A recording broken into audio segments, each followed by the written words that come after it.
serve as lead pastor here, but I'm actually here tonight with my other hat, which is I'm a board member of Project Peace, and I want to say a word about that, but I was firstly told to give you some bathroom instructions. So we're getting really excited tonight. We have some beautiful new bathrooms that just opened, so yes, they're delightful. If you choose to use them, you go outside, make a right, and you'll see them right on that wall over there, and they're so nice you'll probably never come back. We have some older bathrooms that are much older. You'll definitely come back from them, and they're right down that hall, so make your way over anytime you need to do so. This is post-COVID, the second speaker series that we've been able to host with Project Peace. And if you could just back up a few years with me, around 2007, 7 of us got together multiple times in downtown Berkeley, and we started talking and praying about an agency or an organization that we could build that would really connect two things. Firstly, we said there are a lot of people doing beautiful works of mercy and justice in the Bay Area, but they are not always inextricably linked to peace, to God's shalom, which we believe is the weaving together of creation, humanity, and equity and fulfillment and delight. So what would it look like if we could build an organization that could connect works of mercy, works of justice with peace? And secondly, we really wanted to connect with other churches, other social service providers, direct service providers, other religious organizations, because we really believe the work is way beyond any one entity or any one church. And that was when Project Peace was born about 15 years ago. I was the first executive director, which would mean you would have never heard about Project Peace at all until I stepped away. And then we had a couple executive directors after me, and now Katie Allen, whom you'll meet later. And Project Peace really does a tremendous work here. We have a long history of these speaker series events, as well as quarterly days of service, which you'll hear more about later. Tonight is a very important night for me personally, and probably for a lot of pastors and faith leaders in the Bay Area. In fact, today we gathered over 60 pastors in the Bay Area in Oakland, had lunch together. Justin walked through 10 disciplines that would help us thrive during an election year. And the reason I say it's an important night for me personally is back in 2019, I was on vacation visiting a lot of our extended family in North Carolina, and I was talking to my brother-in-law, whom I have deep respect for, and he's like my older wise sage who's just a few years ahead of me. And I said, Scott, I am not sure I can make it through another election year. I went through 2016, and our people are insane. And here comes 2020. What do I do?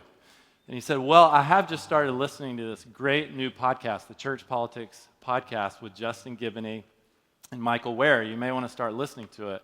And immediately I did, and it gave me so much depth around topics like compassion and conviction and what it means to be an engaged, civically minded person who really wants to make a difference without going insane. And so I learned in that podcast that there was a book that was coming out, Compassion and Conviction. You can actually pick it up tonight. Justin will even sign it for you.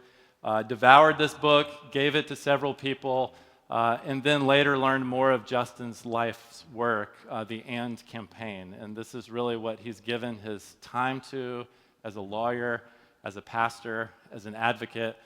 He speaks all over the place now, really helping people engage thoughtfully when it comes to the civic sphere with respect to compassion and conviction. I also learned, getting to know Justin, that we played for the same college football coach. He was 4 or 5 years after me at a different school. And I learned in our conversation a couple days ago that that coach yelled at me all the time and didn't really yell at Justin very much, which suggests he was a lot better player than I was. But without further ado, we're just delighted to have you with us tonight. So Justin Giboney.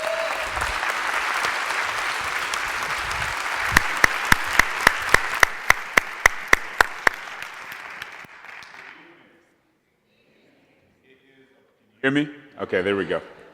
It is a blessing to be here with you tonight. I want to rush to thank Pastor Bart, Garrett, his wife Katie, and really just Walnut Creek Church for the invitation. I know when it comes to conversations about politics, you have to be very careful who you allow to speak into those things, especially from the pulpit. So I appreciate the trust in allowing me to do so, and I'm just so excited that there are folks that are gaining something from what the AND campaign is doing. And so I want to thank all of you for being here. I've been tasked today with talking about how we can survive this political season, this election season.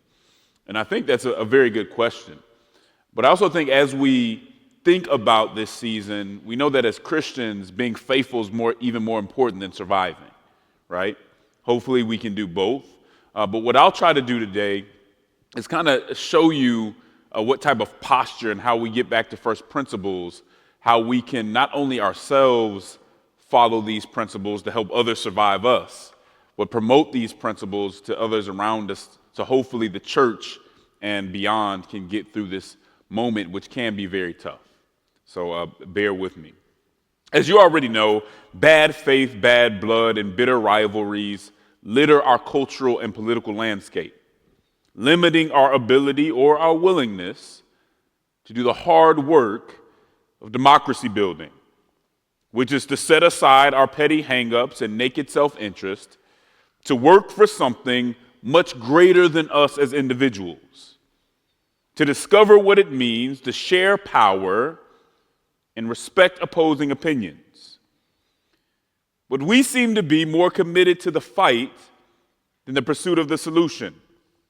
And as a consequence, our healthcare system keeps Americans sick and bankrupt. The working poor can break their backs with multiple jobs and still can't afford housing. And some of their children go to schools where they may learn about the intricacies of sexuality but never learn to read. Meanwhile, Christians defend and exalt the very same influencers who in a lot of instances are responsible for the mess that we find ourselves in today. We're more concerned sometimes about spiting the other side than actually fixing the problems. And the children of God, of a God who hates immorality and hates injustice, refuse to hold their side accountable. Before we talk about survival, I think we need to understand who we are in the public square and exactly what is our calling.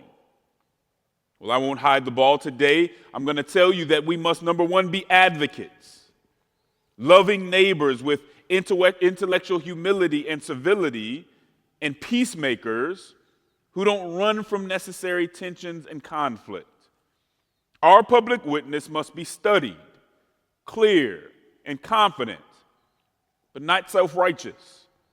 We must be willing to learn from others while maintaining first principles, while maintaining our moral imagination.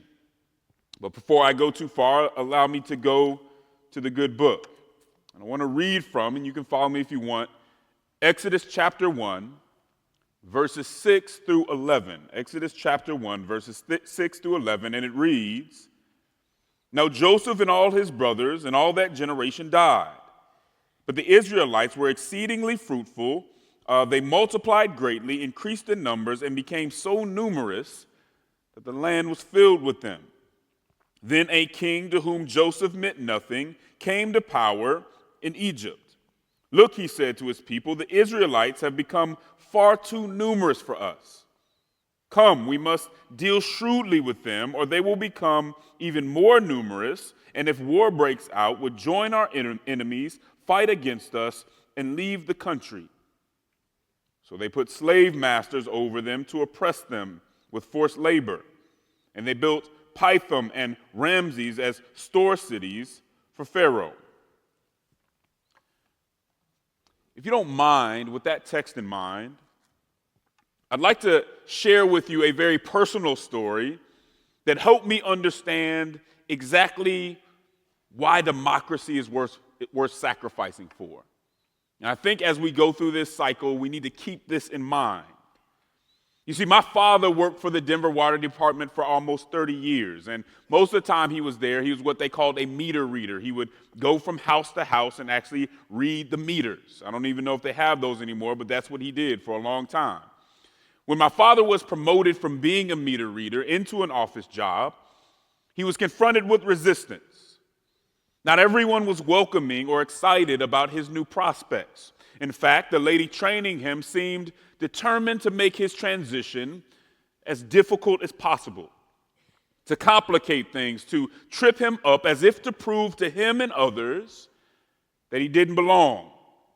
And in one instance, when he politely questioned an inconsistency in her instruction, she became irate, screaming obscenities and questioning his intelligence. It became clear that this was more than just a misunderstanding. Something deeper and more antagonistic was at play. Her tirade would climax with a physical assault. Swinging an open hand, she would literally slap my father in his face as he sat at his cubicle. Stunned and disoriented, this man from the ghetto of West Side Chicago somehow found the self-restraint to walk away. After all, he had a young family to feed. He would eventually collect himself and go to HR, but they had already been tipped off.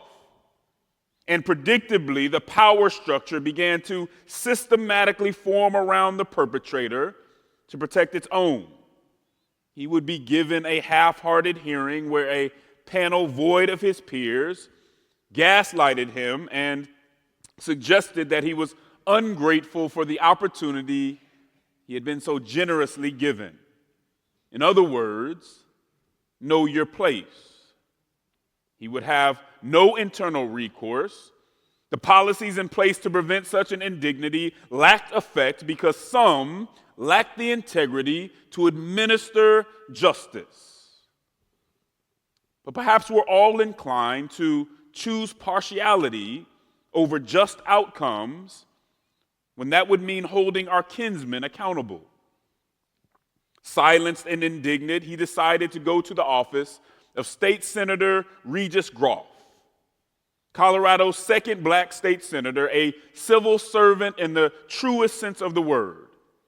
He recounted his story to the senator, and as my father's representative, Groff went to the office and held those in power accountable for what they had done. I'm certain that Senator Groff had other things on his calendar that day. He could have spent the day calling donors or dining with power brokers. There were no cameras, no compensation, nor any awards of recognition involved. My father didn't have any big campaign contribution to offer. He didn't have any political or social capital to barter. There was no influence to peddle, nor any quid pro quo to speak of. It wasn't in the senator's job description. But Senator Regis Groff did it because it was right. Because he was a sworn representative of the people, and he had dedicated his life to advocating for the common man. And truth be told, I might not stand in front of you today if he hadn't taken the time to restore the dignity of a man who had been mistreated and was silently struggling with alcoholism.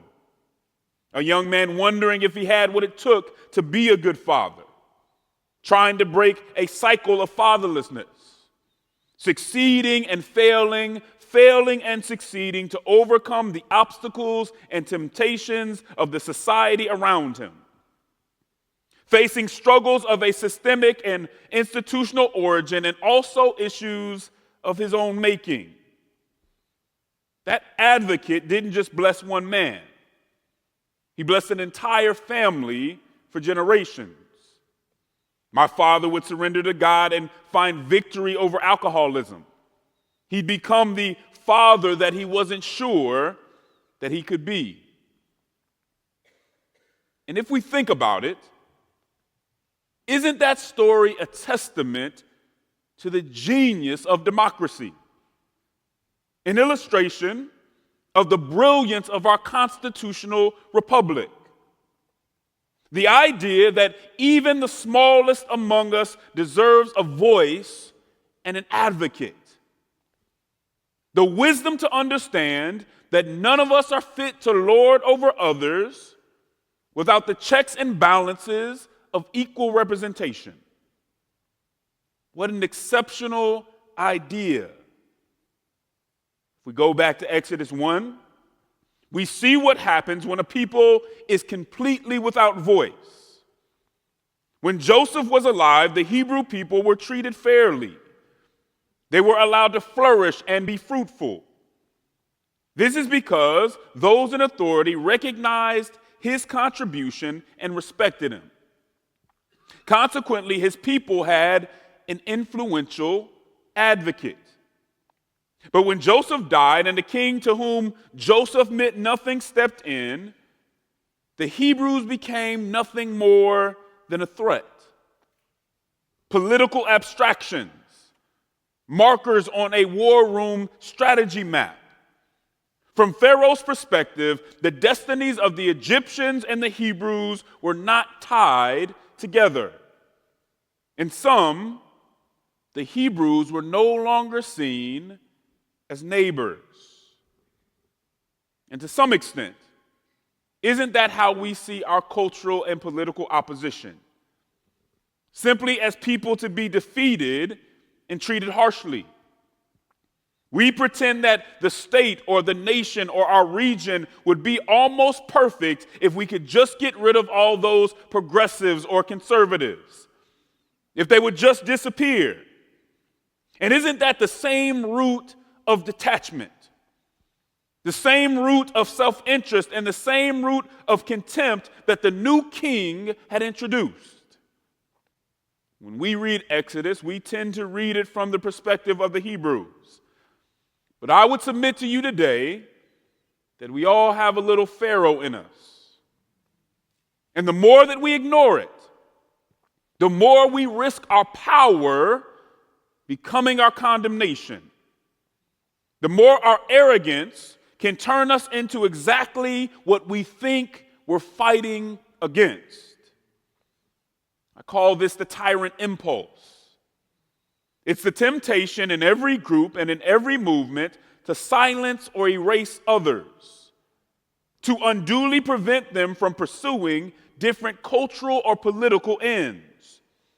It's the urge not to win the debate, but to summarily end the debate through intimidation or force. Now, the tyrant is usually thought of as an individual authoritarian, but it can also be a collective ideological tyrant, urging the state to do its bidding and punish its enemies. Those acting on the tyrant impulse can't tolerate political, social, nor cultural disagreement. Our ideologies can be tyrannical when they convince us that we're so right that we shouldn't have to explain ourselves or endure opposition. The impulse is in all of us. The question is whether or not we act on it. Those who don't deliberately extinguish the tyrant impulse in their camp rarely see themselves for what they become. Especially, hear this, if they're upholding what they honestly deem to be a good cause. But I warn you, it's a misreading of history to say that what all tyrants have in common is an obviously malicious cause. Surely some do, but it's not the common trait. Some tyrants have championed what were initially good causes. What's common among all tyrants is not equal malevolence of cause, but the willingness to violate the human dignity of others to achieve their objectives. The willingness to promote narratives that make other groups seem to lack value and be unworthy of respect. A desire to crush the institutions that amplify the voice and agency of others. Under the influence of the tyrant impulse, We can't simply say, you're wrong, let me show you why. We must say that you're irredeemable and you have nothing at all to contribute. Those who succumb to the tyrant impulse have fallen for the age-old error of becoming evil to fight evil. But Jesus commanded us to see the inalienable value even in those who devalue us. Notwithstanding Newton's third law, the gospel disallows the equal and opposite reaction of contempt and vengeance. The tyrant impulse relies on compulsion instead of persuasion. So it is obviously incompatible with democracy. But I would say that it's also incompatible with the gospel. Humility, respect, empathy, intellectual honesty dismantle the tyrant impulse. In the public square, we must decide whether we will be tyrants or neighbors and advocates, whether it'll be just about our survival or the survival of our neighbors. If it is possible, as far as it depends on you, live in peace with everyone. Romans 12:18. We ought to be peacemakers and take that task seriously, while understanding that even peacemaking can involve disagreement and friction. I'd be doing you a disservice by giving you some flowery message and pretending that we can all just agree, sing kumbaya, and live happily ever after. That wouldn't be realistic. There will be necessary conflict and tension when we have fundamental disagreements on life and death issues. We cannot condone injustice or immorality to achieve a fraudulent peace. This isn't an ode to moral relativism or a romantic false equivalence. All opinions are not equal. Some are wrong and dangerous. I can't tell you to silence those convictions. There are people who must be held accountable, movements that must vocally be opposed, and ideas that deserve a very public and democratic death. What I'm saying is, even when in conflict, we still have to listen to others and refrain from trivializing their pain. The gospel allows us to be gracious and tenacious. My friend John Anazu called this confident pluralism, standing on our convictions amidst deep difference while living respectfully and peaceably. But it's hard to be respectful when we believe our side has all the answers and the other side is responsible for all that is bad and evil. Alexander Solzhenitsyn once said that the line between good and evil runs not through states, nor between classes, nor between political parties either, but right through the heart of every human being. If we're not heartbroken that some in the LGBTQ community don't feel loved by the church, or conversely, if we don't lament the suicides and overdoses in MAGA America, then we are part of the sickness plaguing this nation. We don't have to agree, but we do have to love. We tend to overestimate our rightness and our righteousness. But the gospel gives us every reason to walk humbly in the public square, understanding that not all our opinions are faithful applications of the gospel, but some of them are faulty conclusions perverted by self-interest and blind spots. There are issues the Bible addresses directly and clearly, and consequently, we can confront them with a level of certainty, but never with a self-righteous arrogance.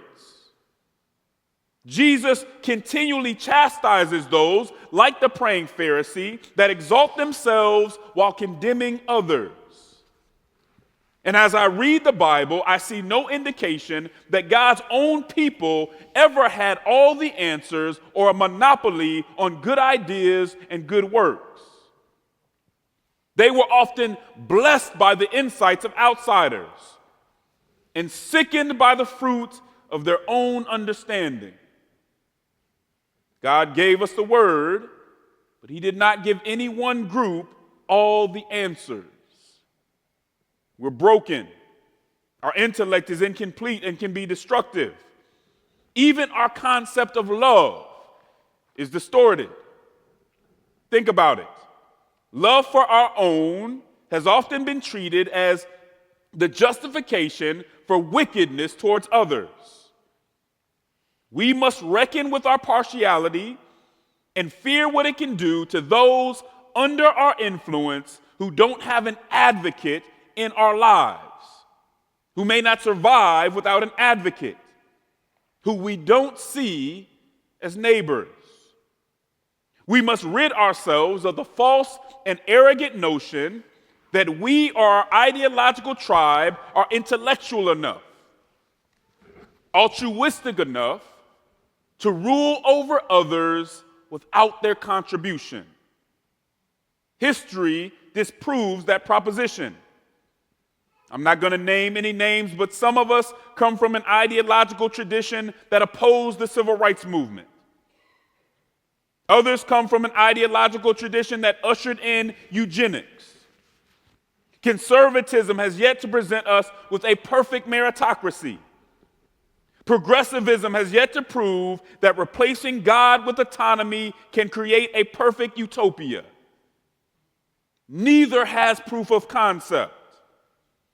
Yet we seek almost absolute power for one side when the truth is none of us are fit to steward it. Let us acknowledge that reality and be humble as we address our neighbors to seek real solutions. How do we survive? How do others survive? Humility. Let us not compromise our intellectual honesty out of an eagerness to exalt ourselves and cast our opponents in the worst light possible. We cannot defend ideological conclusions at all costs and simultaneously seek what's good and true. Have we wrestled? Have we really wrestled with the best arguments on the other side? Or are we content to flatter ourselves by pouncing on the worst characters and misrepresentations of our opponents?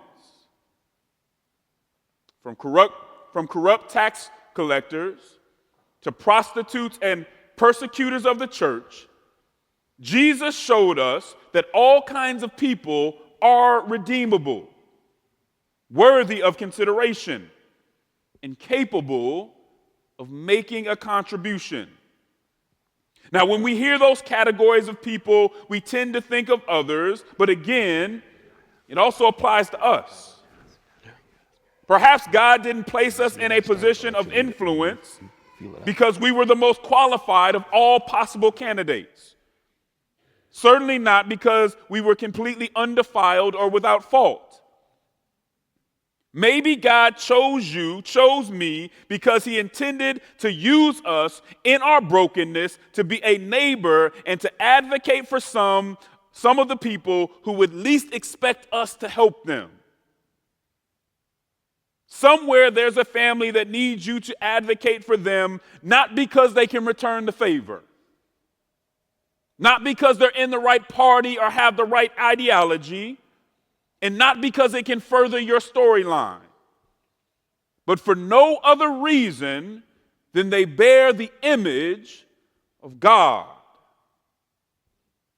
Now, how do we go through this public square and maintain who we are while listening to others? I think we have a good example in the Bible, because I don't want to romanticize this. The political landscape can be sometimes an intense place. Others don't have to agree with us, nor do they have to affirm our positions or self-perception.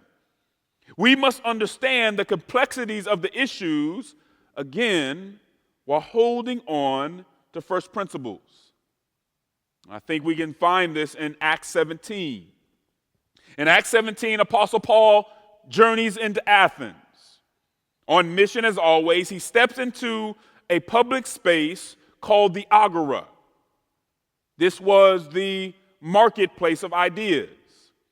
It was where the great debaters and sophists convened to match wits and to test cutting-edge ideas of the day. The theories and systems that come out of the Agora would spread across the entire Roman Empire, and some of them would influence the world for centuries to come. At this time, Paul had to be feeling embattled like some of us feel in the public square today. He's just been canceled and chased out of Thessalonica and then Berea by a mob because God's truth didn't corroborate popular opinion.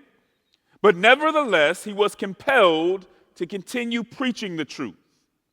His confidence and boldness are remarkable in an environment where intellectual giants spar like pugilists of the sweet science, where those with half-cocked and half-hearted ideas get exposed and devoured. But he's unafraid and not seeking their validation. He's well prepared to critique their unknown God. Paul knows that you can tell a lot about a people by who they praise and who they worship. So he examines their objects of worship, images of gold and silver and stone made by human hands and skill. Although their idols fill the landscape, he tells them in no uncertain terms that God does not live in their temples, nor does he serve their agendas. Paul finds himself in this intellectual arena among the most studious and well-spoken Stoics and Epicureans. However, his message, his public witness, remains clear and uncompromised. It's a brilliant and faithful application of the gospel that understands the spirit of the day, utilizes their rhetorical devices, but never strays from the good news. Their ideas are constrained by their mental capacities, by their appetites, and by gods that can't even be identified. But conversely, Paul's proposition is aligned with the will of a knowable and all-knowing God. His knowledge is centered around Christ. As we venture into the public square, what is our public witness centered around? It's important for us to wrestle with the great thinkers, the great philosophers, economists, and political science, to wrestle with literary giants. We ought not flirt with anti-intellectualism or to run from opposing viewpoints. Yet I found that in the most trying of times, in a moment like this, in an election season like this, when principle and practicality seem to conflict, when survival and civility seem to be at odds, when desperation calls long-suffering a coward, it's in those times when the straightforward, rudimentary lessons that we learned long ago guide us through the smoke and mirrors of the moment. Because sometimes we can overthink plain truths. Sometimes our sophisticated methods of drawing conclusions are ingeniously convoluted, decorated with rationalizations and circular logic. Sometimes we need to go back to the simple things. And I found that gospel hymns and old-fashioned spirituals can serve as much needed reminders of the foundational principles that we never needed an advanced degree to interpret or understand. The truths that are sometimes barely visible from our ivory towers can be glaringly obvious and instructive in the lowlands of our humility. These songs were often tirelessly repetitive, but not vainly repetitive. They drove home the point. They may not have appealed to sophisticated sensibilities, but they always made an appeal to the Holy Spirit. They always provided us with an ethic and the moral imagination that convinced civil rights leaders to march through Jim Crow's jurisdiction without sword or self-loathing. Lyrics like, "Keep your eyes on the prize," which is an adaptation of "Keep your hand on the plow," which spoke of perseverance and how God's promises liberate us from being enslaved by the threats and trials of the moment. Ain't gonna let nobody turn me around. Or I woke up this morning with my mind stayed on Jesus, stayed on freedom, spoke of the resolve to stay on task and to overcome minor and major setbacks while centering Jesus in our every interaction. One song continually repeated, "I'm going to treat everybody right until I die." How simple, yet profound. When you think about the fact that they were not talking about people who blessed them. They were talking about people who lynched them and bombed their churches. This is a penetrating exposition about how those who are committed to seeing the human dignity in everyone somehow can find the image of God in the most hostile representations of human brokenness. It speaks to how the only way to see God in someone that hates you is to see what's invisible outside of faith. You have to want to see it. Sometimes you have to be willing to imagine it in spite of their behavior and all other indications. It's the difference between wanting vengeance and wanting redemption. Civil rights legend Fannie Lou Hamer did it. Years after being beaten within inches of her life by the police for the ghastly offense of registering black people to vote, she was asked how she felt about the offending officer. And even after being thrashed with an iron baton for no good reason, even after the officer got away unpunished and she was fined for the incident, Hamer gave an illogically loving response. She said that she felt sorry for him because he was sick. She said that America was sick and that it needed a doctor, and Christians had to answer the call. How do we survive? How do we help others survive? We must see human dignity even in our sneering and foul-mouthed opponents. This isn't to suggest that their hostility should be ignored or their crimes should go unpunished. No, it's an ode to grace and justice. In addition to this viewpoint, this gospel-centered viewpoint, we also must have moral imagination. In order to be faithful, in order to speak into a fractured society and help others survive with good news, we must move from cynicism to moral imagination. Moral imagination is the ability to see not simply what has been historically or what is in the present, but it's the ability to see what could be in the future, what ought to be. It's hope in the midst of oppression, division, and vitriol. It's not a pipe dream. It's more like the Hebrew vision of the land promised, but yet to come. It's what convinced Frederick Douglass to learn to read and write while still in chains and when nothing in his physical line of sight indicated that he would ever be able to put those talents to use. Moral imagination is exactly what our socio-political landscape is missing today. We settle for Pyrrhic victories because we can't see past the next election cycle. We trade insult for insult because we don't have the moral imagination to understand that human dignity isn't scarce. We don't have to battle over it or hoard it for ourselves. It's innate and abundant. Those with moral imagination refuse to lower the standard, refuse to lower the discourse just because their opponents have chosen to wade in the mire and the muck. They have the capacity to play by the rules even when they've taken a loss at the hands of foul play. It takes moral imagination not to have an opposition-centered public witness in a polarized environment.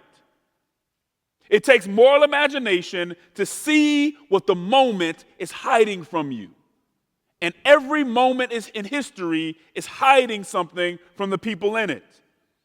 It reveals what's there but undetected by conventional wisdom. Moral imagination prevents us from being slaves to the moment. It enables us to participate in partisan politics without seeing the world from a partisan lens. It assures us that there's more than two polarized ways to solve a problem. And it emboldens us to uphold timeless Christian convictions even when pop culture mocks and threatens. It reveals that there's love in inconvenient truths. Faith produces moral imagination, and moral imagination affords us the vision necessary to build a better civic space even when the prospects of doing so are bleak or irrational. It gives us the capacity to see and understand what we have in common with someone who is taunting or offending us. It forces us to recall that everyone has a story, everyone has a testimony, even when their anger and prejudices hide it from us. Again, the civil rights movement was an exercise in moral imagination. It was a demonstration of the vision and endurance necessary to build any great work of civic architecture. It was one of the most muscular public displays of democracy shaping this country that we've ever witnessed. It didn't overlook the present, but it wasn't limited by the present. When civil rights freedom fighters sang songs about keeping their eyes on the prize, they weren't talking about a prize that they could physically see. They were referring to a prize that had to be imagined through the lens of faith. They were describing a telos not blurred by the myopia of the present.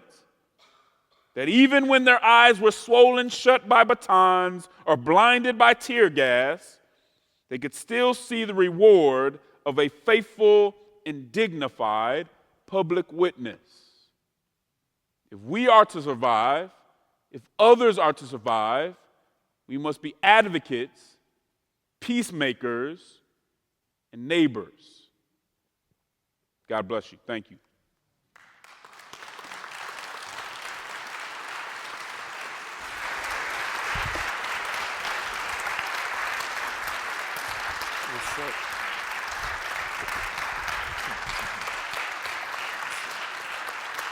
Sit here and I'll sit.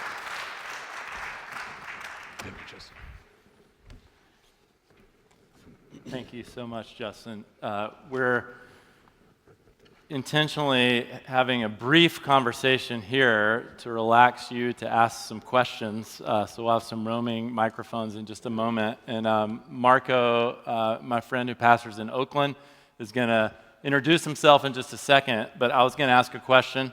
Marco will introduce himself and ask a question as well. I have a couple friends here who aren't Christian. And you look at this ideological tyranny, as you called it, of our two political parties. One of them takes Christianity and relegates it at times to irrelevancy. It's deeply apathetic toward Christianity. The other is quite Machiavellian. It's becoming evil in order to combat evil. And I wonder, and I know moral imagination is part of the answer, but I wonder for my two friends who are looking at the church and Christianity and seeing how severely it's been co-opted, how you would speak to them as we try to find that ground of moral imagination again, what that might look like, a practical suggestion or two. Yeah, I think one of the things we always have to keep in mind, people can always take good things and distort it, right? So Christians, just like everybody else, are broken. And so they don't, unfortunately, always reflect Jesus in the way that they should. And so that's one thing that we have to keep in mind. But I think, especially, and I love the point to history. I think if you look throughout history, whether it's abolition, whether it's the civil rights movement and other great movements, the movements that build hospitals and all those things, there's been something for a long time within the American church, even on its downsides, where it has brought this country a different vision, a different understanding of how to treat one another. And so I think it's important to look at the brightest spots and understand that we can't expect perfection, but understand the inspiration that I think the faith has given people, which whenever it's tied too closely to a party or too closely to an ideology, there is something that's lost there. But I think throughout history, we see a clearer vision of what it has been and also what it could be in the future. So Marco, tell us about your life's work, what compels you about this conversation, and dive in with the question. No, thank you. And thanks again, Justin, for being here. So my name is Marco Ambriz, and I serve as lead pastor at First Covenant Church in Oakland. And I get the opportunity to get to walk alongside families and individuals who want to follow Jesus in their everyday lives. And in that context, as like I would imagine much like other faith leaders and like Bart and Justin here as well, I've seen how there are so many ways that we can interpret how to best do that in the moment that we're in. I'll just say this, that'll lead to my question. Over the last few years, with all the kinds of things that we've been through in our country, I have seen people in my congregation rise to the best of the occasion, and it bring out some of the best of who we are, where people said, I'm going to lean in, and I'm going to love, and I'm going to serve, and I'm going to be present in the best way. And then I've also seen it bring out the worst of who we are, and in my own heart as well, and just bring out some things that just we see the ugliness of our condition. And you mentioned the tyrant impulse. And my question is, for those of us that will say, I have seen enough of the tyrant impulse, whether I perpetuated it or I saw it or I'm a victim of it, what would you say to particularly Christians who might say, because of all of that, I'm actually trying to stay out of the conversation right now of things that might have a political nature because I just don't want to agitate the tyrant impulse. How would you encourage or speak to those that are trying to just stay away altogether? Yeah, well, I would say I think Christians have an obligation to steward their influence and even steward their citizenship. And so while there may be moments when you say, I need to step back, I can't say you can never step back and say, I need a moment. But generally, if we are advocates, if we are people who say, you know what, it's not about me surviving, right? It's about me helping others and me being a neighbor. If we look at the Bible, we go to 1 John 3:16, love is self-sacrifice. And so I think the question we would have to ask ourselves, are we being loving by completely stepping back and not stewarding that influence that we have, not stewarding that vote or that ability to advocate that we have? I would say that we could do better than that. Maybe we need to get a different perspective on it. Maybe we need to understand that we do it to glorify God, but we don't want to be caught protecting ourselves when we could be helping others. And I think that's one of the keys to Christianity. Thank you. That's great. So we want to open it up to questions. We have a couple roaming microphones. I find the best questions to have question marks at the end of them rather than periods. So we'll work for some of those. But yeah, ask away.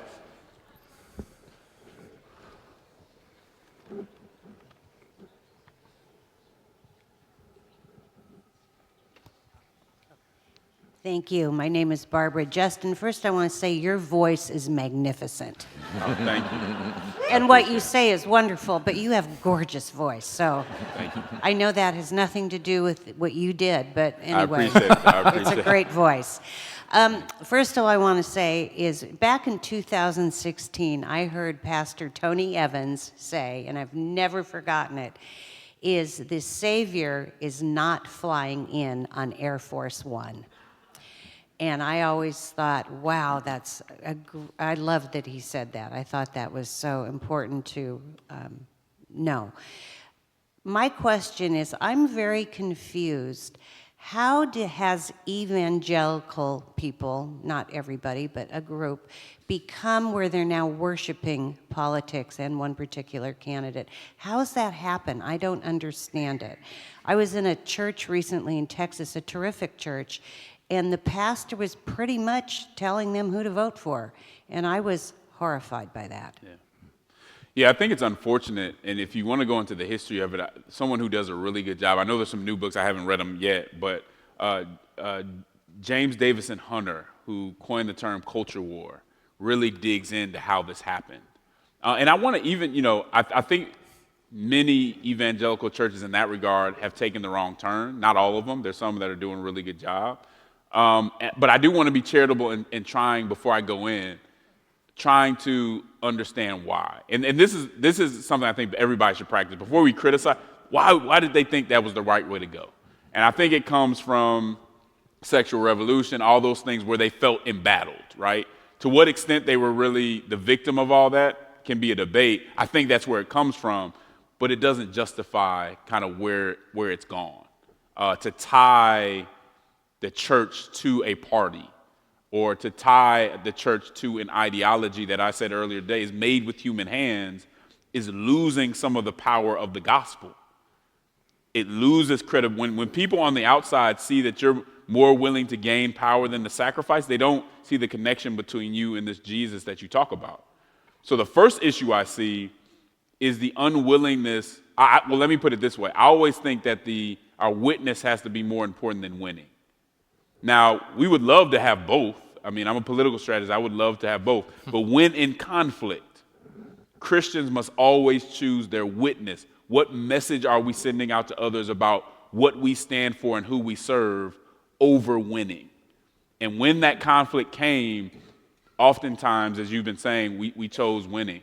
And I think we're dealing with the results of that now, where people just don't see that we take the gospel seriously.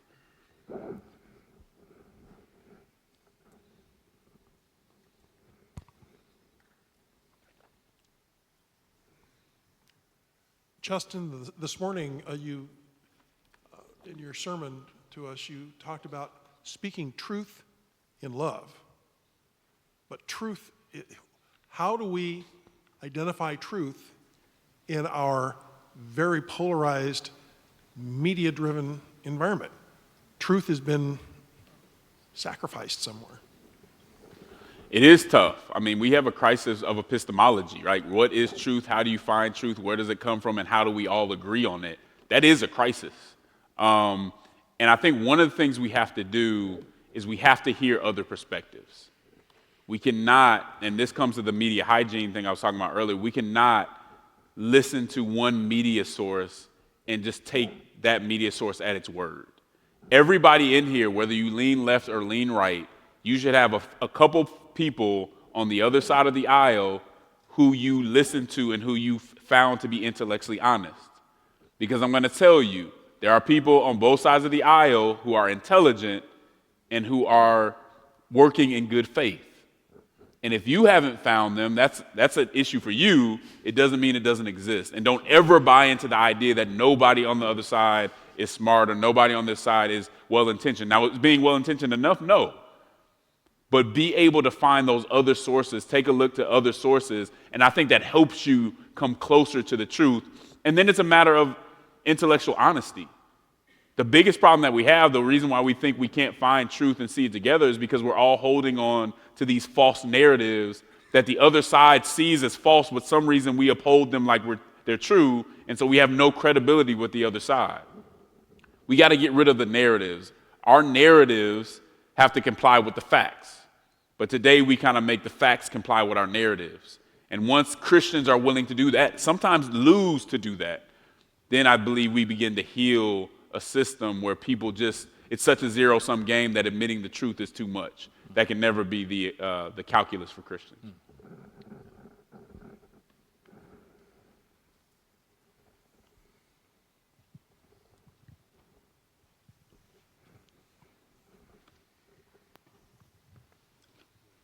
Hi. I liked your voice too, so it's not just a female thing. I also liked your story you started with about you and your father. That was very helpful. Thank you.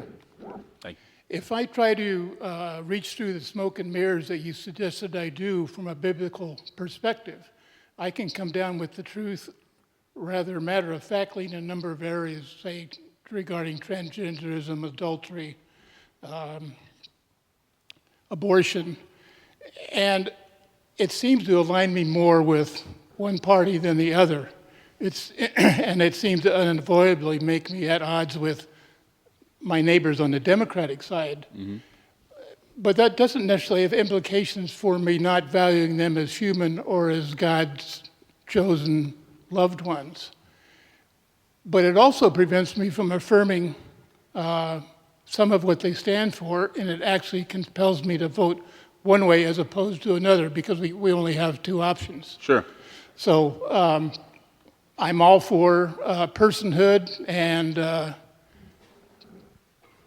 valuing people and being sensitive about that. And I understand you, with your history in Black America, may even be more sensitive about being affirmed than even I understand. But how do I go about affirming the truth and standing for putting my flag where I believe God would have me put it, and yet maintain this camaraderie, this fellowship, this lack of conflict with those with which I disagree? Yeah. No, that's a good question. I mean, the first thing I think we have to recognize is, and I think it's fine that somebody chooses a party or think one party is better than the other. I don't have a problem with that. Sometimes that is clear. Sometimes it's not so clear. But one of the things I've really been telling Christians is that you being faithful, you being upholding the truth, is more, if you're going to do that, it's more about choosing the right positions than choosing the right side. Because what happens when we're focused on choosing the right side and we start to be loyal to a party or this or that? Well, what does that mean to be loyal to a party? Does that mean if they have bad policy and bad behavior, I go with them? No. I need to be focused on the right positions, standing on the right issues. And wherever that puts me, I'm willing to go. I think that's how Christians can be more faithful when they look at it. And if I'm addressing somebody when we have a disagreement, am I truly doing, if I'm trying to uphold the truth, which means I may say some things that are unpleasant for others to hear, and they'll have some things to say that are unpleasant for me to hear, am I speaking the truth in love? Am I really having this conversation with them, trying to build relationship because I love them, or as we usually do in the culture war, I'm just trying to prove that they're worse than I am, or that they're pure evil, right? I think that's the question. There's not a problem with you telling the truth, but usually you want to build relationship before you do it, and really Christians need to focus on choosing the right position, not choosing a side, because I think I can show you how both sides can pull you in a direction that would be outside the gospel. But great question. Thank you.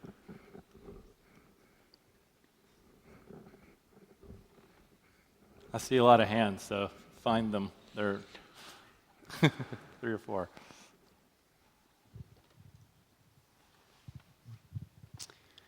Yeah, I just would be curious. I think this is a very polarized time, and there seem to be a certain number of issues that kind of jump up to the top most frequently and can be most charged. But I'd also be curious if you have any thoughts around maybe some areas that would be valuable for Christians to be using their voice to create change that maybe are not necessarily on people's radar? Like where can the difference be made sort of outside of maybe the top 5 things that might come to our minds? Yeah, one of the big things is local politics. I think if we focus, everything should not be national. Like I was saying earlier today that regardless of who wins on November 5th, the chances are that you, if you're deliberate about it, can have a larger impact on your community than they will. And we shouldn't lose sight of that. So we need to find what local issues we can circle around and work together. The beauty about local issues is they're usually not as partisan. Therefore, the church can kind of come together and work on those. One of the issues that I'm guessing is probably a problem here, I know it's a problem in Atlanta, is housing. I mean, I would love for the church, regardless of what party you prefer, to come together and say, we need to figure this out and do this right and do it in a way that's humane and makes sense. That's huge. And guess what? You would probably have more an impact on that than the person that's going to win in November, because federal government especially is cumbersome and all these other things they have to do and the red tape. You can do that in a better way through mediating institutions. So that's what I would think. I would think local, and I would say what issues can we come together on and not have all these, partisan flags and all these other disputes that keep us from working together. Marco, Yeah. pastor check-in. Yeah, check in. Check in. Absolutely. As a pastor. Yeah. Where are we? Yeah.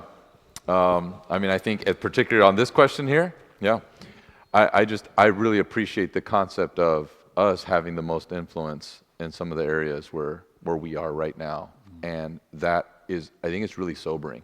And it's very empowering and also a little bit intimidating at times too. Yeah. And sometimes maybe a question, do you see some reasons why people might rather go for the larger national things when maybe I can't actually influence them as much for a talking point versus the ones who are right in front of me I actually could influence if I got to them?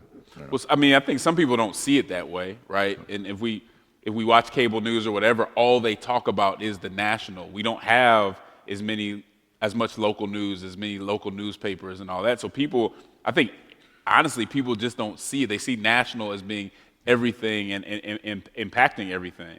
And so for those of us that know a little better and that can see the impact that you can have on a local level, we just need to make that known. In your conversations, don't talk about national politics all the time. Every little thing that's happening on a national level doesn't really matter sometimes, right? Like, not everything is a huge deal that they make it.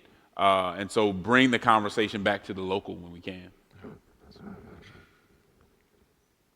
I noticed that you, I guess it's not tweeting anymore, but on the He Gets Us campaign from yesterday, and my feed's filled with a different message on the same thing, where it's why wasn't that money spent on the poor actually? Yeah. And that kind of like combat from both sides, I feel like the church is not always a safe place, even for Christians, as we try and walk this path. And I'm wondering, from your experience in Atlanta, or Marco, your experience in Oakland, how do you feel the Christian community has the emotional intelligence to have the conversation inside, let alone with the world outside? Yeah, it's a problem.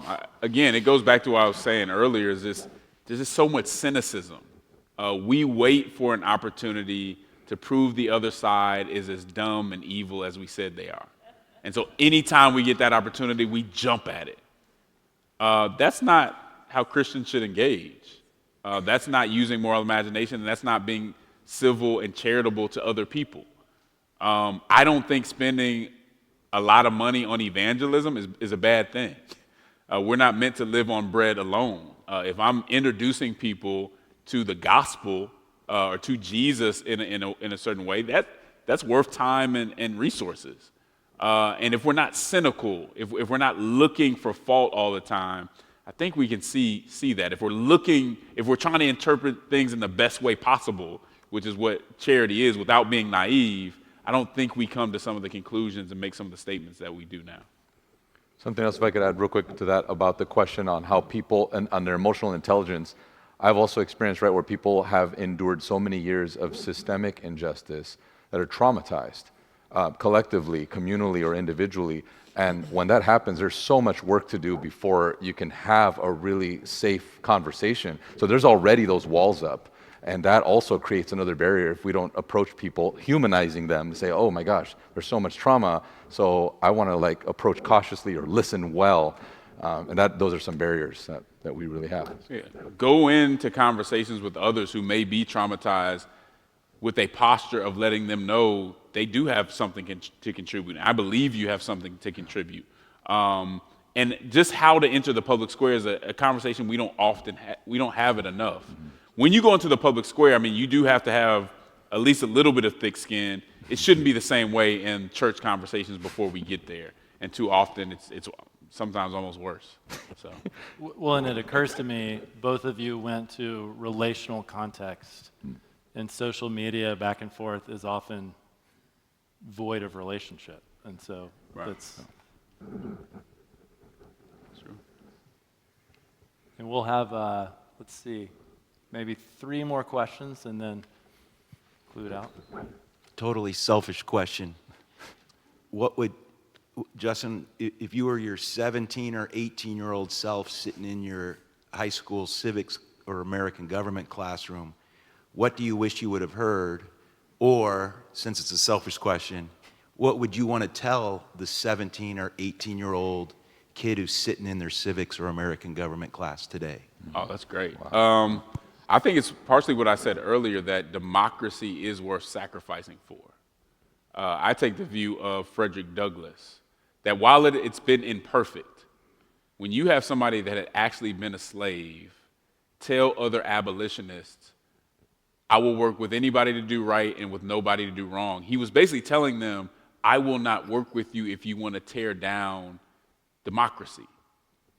That's profound. This person had been a slave, but he had the presence of mind to know that democracy actually has the mechanism to fix this. And the truth also is things could be worse because we could have no mechanism to correct it. And so I don't think some young people get that. Yes, we can say things are bad. They certainly need to be reformed, and we can be passionate about that. But also think not every reform makes things better.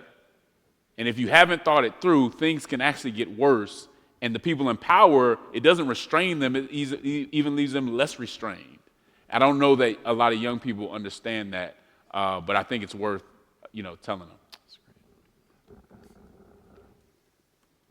Heard on Sunday that you're the father of 3 boys, and I'm just wondering, as a dad of a family that seeks to follow after the Lord, how are you talking to your kids about this stuff?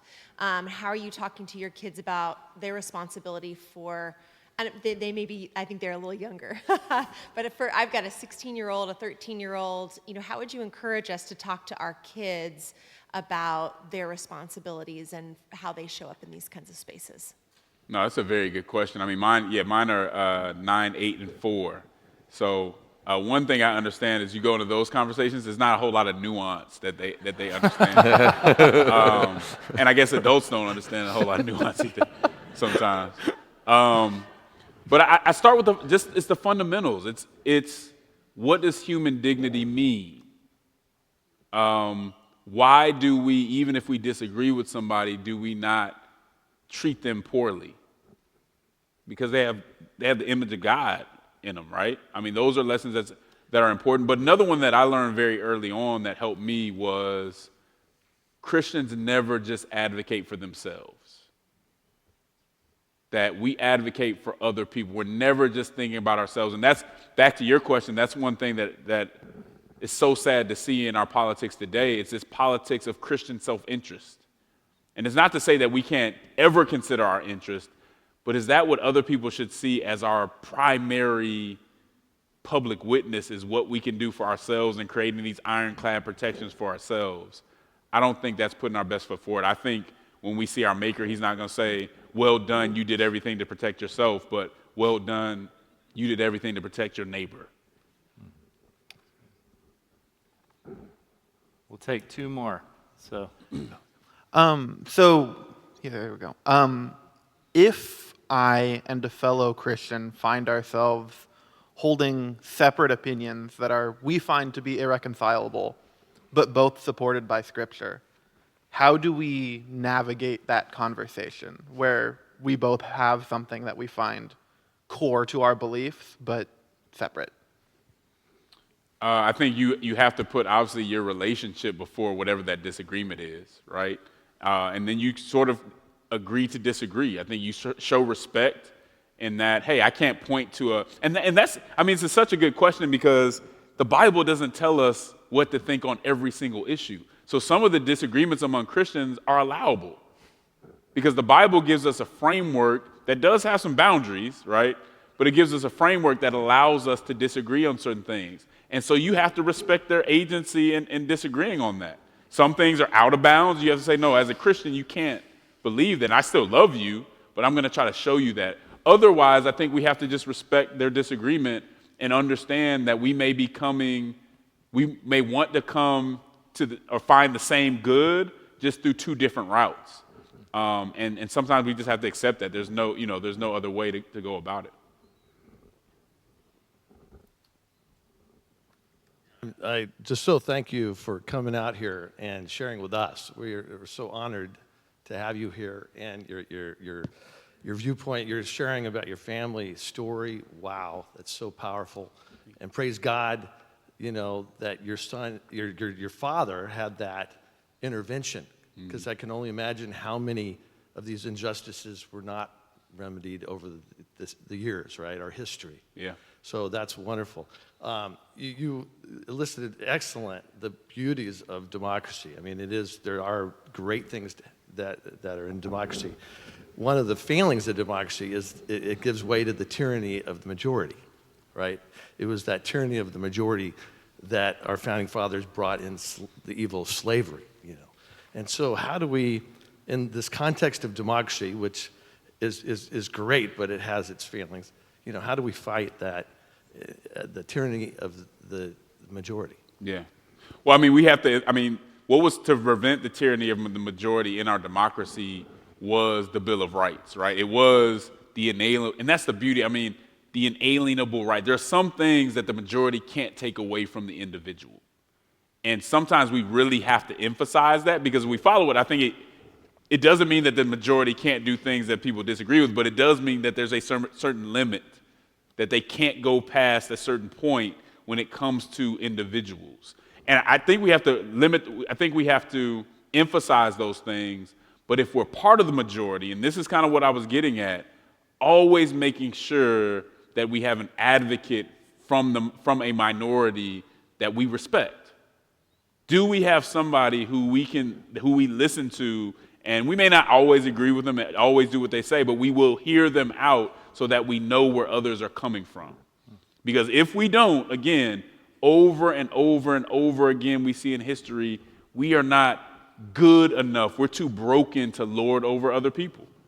And I think that's one of the lessons we have to learn. And that's hard to do in the majority because, especially in a culture war, in-group critique is not allowed.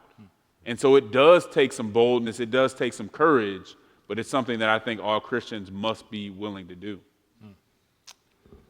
Well, firstly, Marco, thank you for helping facilitate. You're a voice and a presence that is deeply respected in Oakland as a pastor, so we're grateful to have you with us. Thank you. Thank you.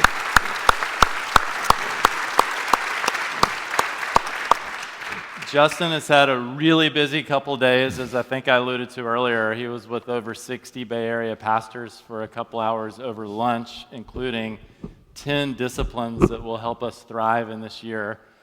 So we're going to be injecting those into each of you in the churches you're involved in. But I want to just thank Justin for being with us. Thank you so much. Thanks for having me.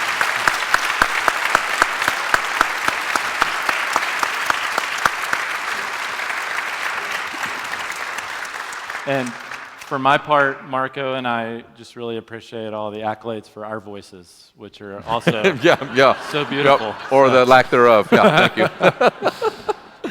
So before we go, I'll get the stools. I wanted to invite Katie Allen up for just a moment. Katie, as I mentioned earlier, is the executive director of Project Peace, and I cannot say enough wonderful things about the work that she does as a fellow board member.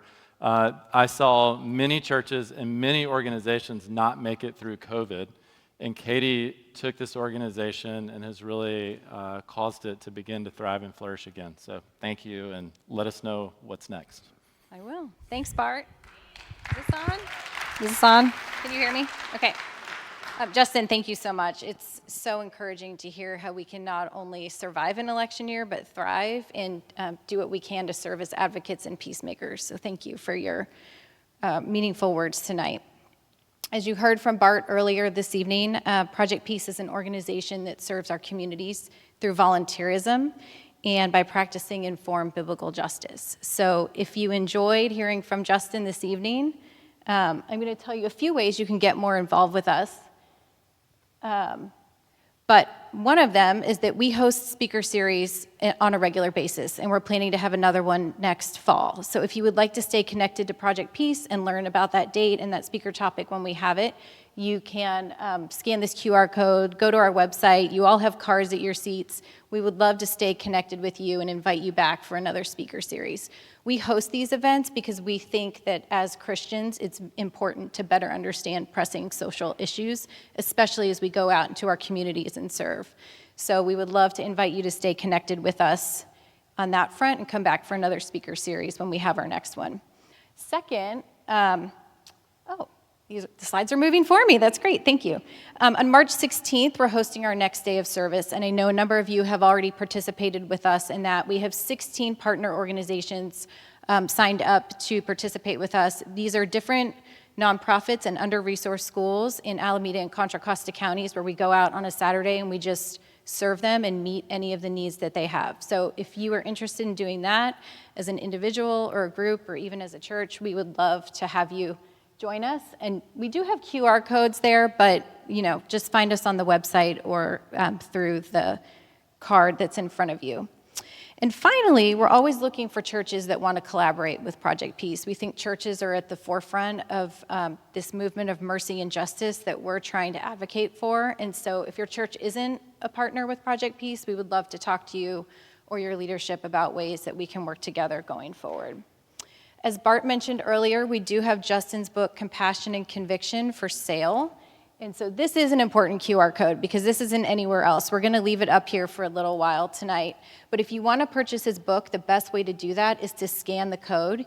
He is also willing, as we said earlier, to sign the books. And so you can purchase the QR code and just flash your receipt at the book table in the back later on, and we will just have the line for the books for the book table, and then for the signings start on this side of the auditorium. And if you're going to leave without doing the books, you can just go straight out the middle or over to the right. And so before I send you off this evening, there are a number of Project Peace board members who are here who have volunteered to make this event possible. Would you just raise your hand or even stand in your seat? I just want everyone to stand up. We'll have you stand up. Thank you, guys. I also wanted you to see their faces because if you have any questions about our organization, they can answer any questions you might have. And we're also extremely grateful to Walnut Creek Pres for hosting us this evening. I know there are a lot of staff who are here serving to make this event possible, and I've heard that the power even went out earlier this week, so there was a lot of last-minute extra work that had to happen to keep the lights on. So thank you. And so with that, I will thank you all for joining us this evening. Our hope is that you've learned something that you can carry with you into this next election year and kind of live a life of compassion and conviction, as Justin has shared with us. So thank you, everyone.